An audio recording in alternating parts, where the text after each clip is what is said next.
So the next part of the hip dislocation is we see the causes. So what are the etiological factors or the causes for hip dislocation is sometimes it is unknown or we can say it is idiopathic. So but certain factors may responsible for this condition like family history we can say. If there is a parent or a brother or any sister, so with the hip dislocation, then this makes it 5 times more chances for affecting DDH. Okay, so this is one of the factor. And gender, as we have seen earlier,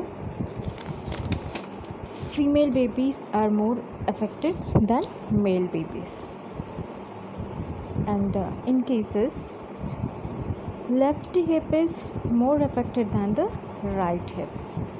Left hip is more affected than the right hip because in the intrauterine position the left side fetus will be against the mother's sacrum, so there will be more pressure on the left side. So this occurs more on left side than the right hip. So other cause if we see oligohydramnios. What is oligohydramnios?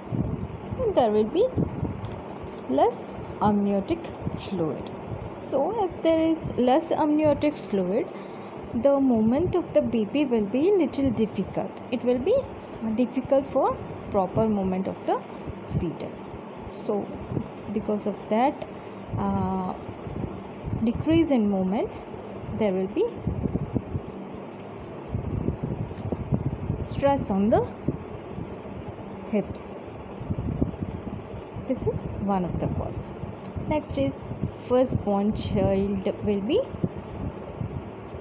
affected because in the first pregnancy the muscles will be stiff, the uterus is tighter and less elastic than the future pregnancies. जो पहला pregnancy में जो muscles रहता है वो थोड़ा ज़्यादा tight and contracted रहता है than the after pregnancies. Next is breech presentation is also one of the cause for hip dislocation because in breech position we can see the head will be towards the up and the buttocks will be towards presenting position we can see. So this will also cause a problem. Next one is congenital malformations. In this congenital torticollis, so what happens in this, the neck will be tilted towards one side in this condition. So this is one of the congenital malformation. So this also cause hip dislocation. Metatarsus adductus.